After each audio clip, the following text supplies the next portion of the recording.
Let me start with you, Mr. Paal. Vietnam and the United States fought a costly war decades ago, and they haven't been seeing things eye to eye on many issues, but now Vietnam and the United States have become partners, close partners. What is actually behind this sudden rapprochement? Well, I think there are a couple of things. One is that the Obama administration has been trying to clear up the leftover detritus of the Cold War, so we've seen improvements with Cuba, Iran, attempts at improvements with North Korea, and this very significant series of steps over several administrations with Vietnam. This bringing an end to the arms embargo, which was a direct product of the conflict back in the 1960s and 70s. And Mr. Hiep, what do you think Vietnam is trying to take away from this kind of partnership? It is more about geopolitical, or it is more about economic cooperation? Okay, so I think there are many interests for Vietnam in promoting this relationship with the U.S. We have a lot of interest in trade and investment, and also cooperation in education and technology and science, for example. But of course, it's an open secret that a major driver of bilateral relationship in recent years, the situation in the South China Sea. Vietnam needs U.S. support in its dispute over the South China Sea with other claimant states in the region, including China. And the U.S. also needs Vietnam cooperation in its rebalancing towards the region. So I think this relationship serves the national interest of both countries very well. Mr. Ye, looking at this historical context, China was once giving aid to Vietnam during the Vietnam War. And now there are disputes between China and Vietnam, but also there are economic cooperation. How close do you think the United States and Vietnam can develop a relationship of? Actually, in the Chinese perspective, we prefer to read very carefully the timing of this visit. Actually, it's only a couple of months left for President Obama. So in my understanding, at least my understanding, I think this for President Obama is mainly for the legacy of himself. It not only means the Americans' policy towards Vietnam, it also means Obama is ready to write the final chapter of his book. We call it Years in White House. So this is going to be a legacy visit. I think this is a legacy because we already know President Obama already make a kind of the several breakthrough on the diplomatic issues such as Cuba and Iran. Now it's Vietnam. So it's not a surprise for China. China could understand that this bilateral relation has their own domestic intention, but of course, it's undeniable they have some external expectation, especially for the South China Sea. But meanwhile, we have to admit or carefully read it, whether such kind of the cooperation can bring some stability to this region or cause more problems. It also need to be evaluated. Yes, of course. Mr. Paal, do you agree this is more symbolic than something of a substance? Well, I wouldn't agree in that characterization. I don't think that was what my predecessor was saying. The United States is moving very strongly to develop economic ties. As China moves up the economic ladder and produces more valuable goods, the less valuable goods are being produced by Vietnam, whether it's primary fisheries, which the U.S. really buys from, or it's underwear, shoes, things that used to be made in South China that have moved down to Vietnam, and that will continue to grow. And we're seeing the same kind of relationship. That's not symbolic. That's very substantive. On the other hand, the willingness to overlook not overlook, but to integrate the objections of millions of Vietnamese immigrants who live in the United States and who have strong concerns about the political and human rights situation in Vietnam, that was overcome in part, that resistance, because of concern both in Hanoi and Washington about Chinese recent behavior in Southeast Asia and the South China Sea. So these are interrelated substantive matters, not just purely symbolic. And one hallmark achievement, I think, for both sides is the TPP agreement. You as economists believe that no nation probably stands to gain more from TPP than Vietnam. The country's economy keeps rising in recent years. 2015 saw its GDP growth reach 6.68%, its highest of the past 5 years, and the TPP is going to become another driving force for the country. The World Bank estimated that Vietnam will probably get a GDP boost of 10% because of this by 2030. So, what exactly will TPP mean for Vietnam, Mr. Hiep? Can you give your analysis on how it will boost Vietnam's economy? Okay, so Vietnam has a lot of hopes for the TPP. At the moment, Vietnamese economy is performing quite well, but the foundation is not very solid. The state-owned and the private sectors are not doing so well. The only sector that is doing well is the foreign investor sector. And at the same time, Vietnam is reliant a lot on foreign investment and export markets for its economic growth. And that's the reason why Vietnam has been investing a lot in signing a lot of FTAs with a lot of countries around the world, and that includes the TPP.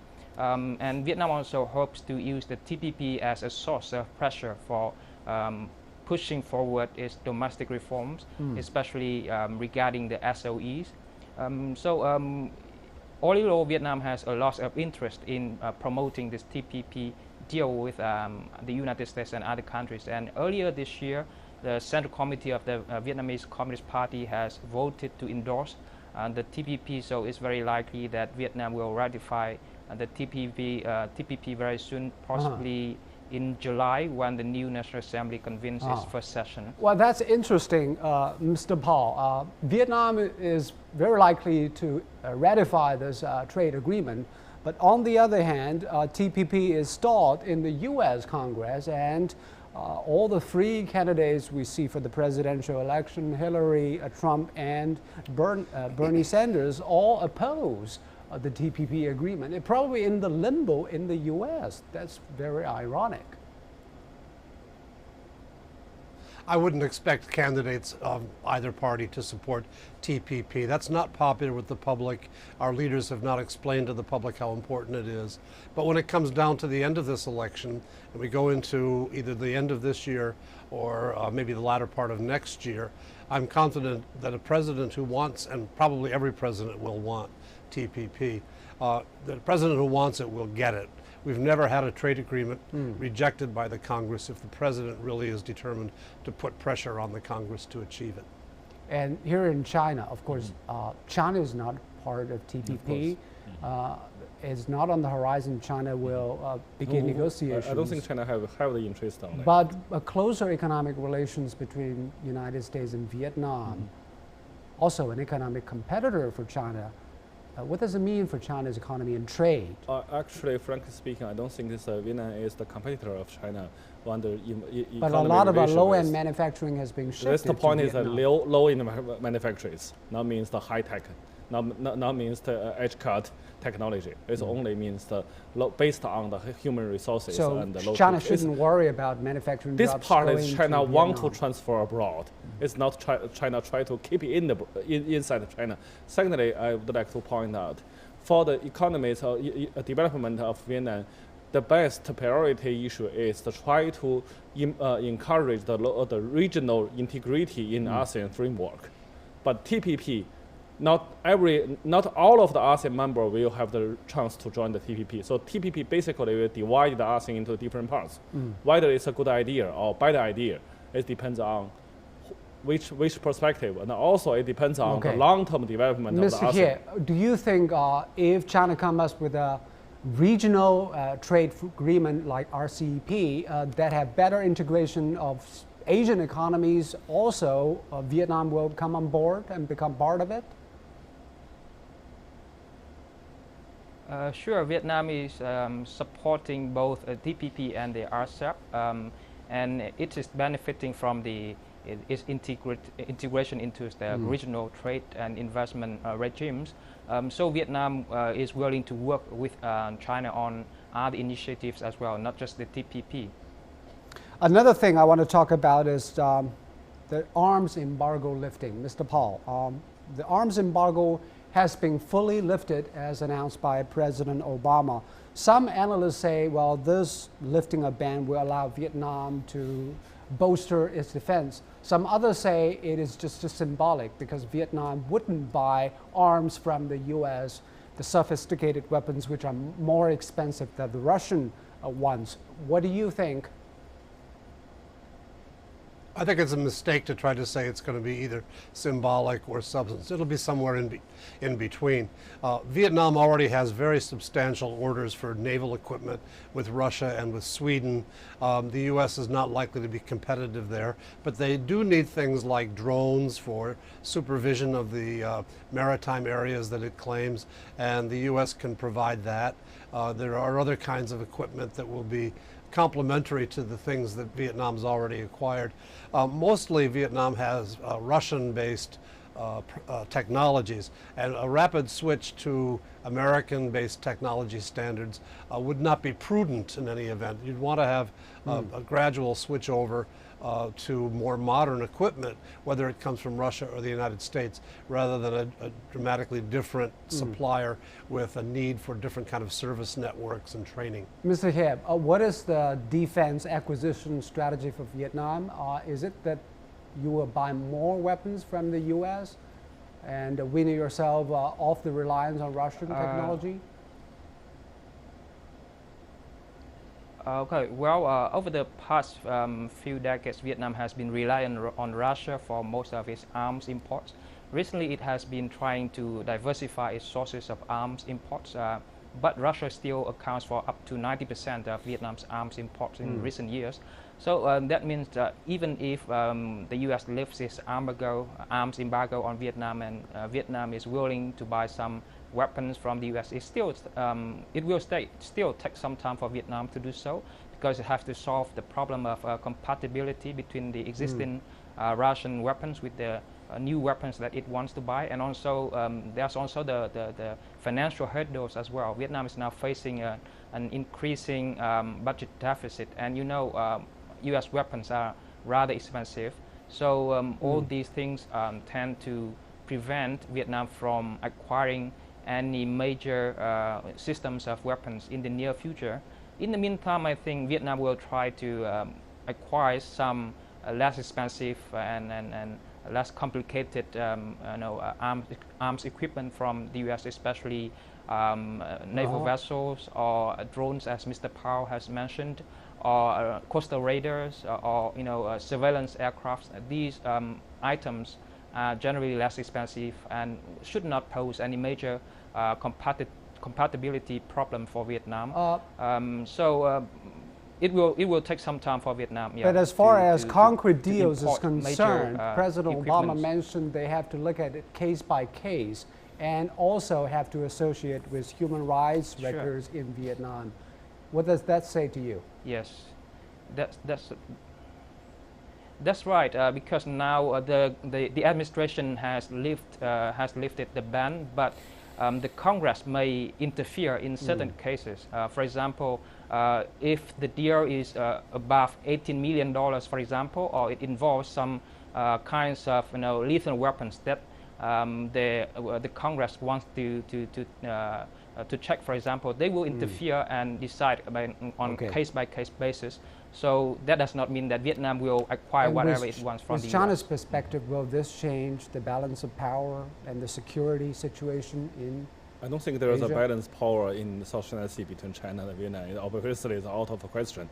Secondly, actually, even Vietnam want to buy some weapons from the United States. We can raise another example, the armed deal between India and America. Actually, India enjoyed more advantageous position, much better than Vietnam, but still, this go very slow because the India also received a lot of weapon system from Russia, and a lot of the Russian staffs, technical engineers, they stay in India. But so India really difficult. But India is not in maritime disputes with China. Now the question is that it's very difficult for American to allow this high-tech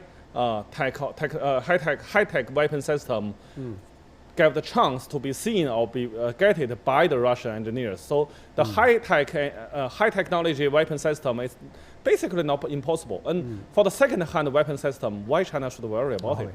Another thing is Cam Ranh Bay.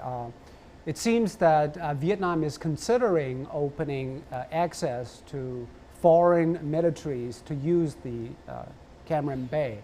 Do you think it is feasible that in the near future that Vietnam will allow U.S. military vessels to come and use Cam Ranh Bay, Mr. Hiep? Okay, Vietnam has made it clear that it will turn Cam Ranh Bay into a kind of commercial center or logistic hub for regional navies, and it welcomes all navies to use the services there. Vietnam has even welcomed the PLA Navy, to use the services there as well. So I think it's very possible that in the near future, Vietnam will grant access to U.S. naval ships or warships to these facilities. Is there any strategic thinking behind the U.S. military of getting access to this strategic bay, Mr. Paal? Do you think U.S. and Vietnam might have upgraded military cooperation? I think in this case, symbolism is stronger than the strategic impulse to show that the U.S. and Vietnam have healed their past differences and can cooperate for mutual maintenance of freedom of navigation and peaceful territorial disputes. The U.S. will welcome a Vietnam that can maintain a high technology capability at Cam Ranh Bay. Unlike in the past where basically the United States controlled the base and provided the technicians and logistics, Vietnam will be doing that on a commercial basis. And the more navies that use it, the more commercially viable and high technology capable will the Cam Ranh Bay facilities be. So that basically is in the U.S. But is interest U.S. to share comfortable and to use it ourselves. sharing this port with other militaries like Russia and Chinese and Japanese? Absolutely, that's the way of the future. Exclusive basing structure is a thing of the 19th and early 20th century. Now that Asia has caught up in so many ways, having to transplant a base from overseas into the region is no longer appropriate. Coming back to China's understanding of this, many people here in China argue that the closer relations between Vietnam and America is actually a part of a bigger geopolitical game aimed at containing China. Do you think it is the case, and how China should handle this? It's understandable for China to keep this thought, because even for American, President Obama also mentioned that there's a South China Sea issue involved. But I don't think it's very strategic importance for this bilateral relationship. Firstly, in the South China Sea, no matter whether Vietnam and America has some coalition or coordination, they still work together. And secondly, in Chinese perspective, no matter what happened in Cam Bay, China still will going to do what they should be done. So that's a normal case for China. And China, it's very difficult for China to see, it's a surprising news. So it will happen, and sooner. Actually, we know it's only several months left for President Obama. So it's a better moment for China to watch carefully what's the next president will make the choice. And still a lot of the debate, including BP, including the military ties with Vietnam. And there might be some rethinking of pivot to Asia. And also the Congress has a different thought.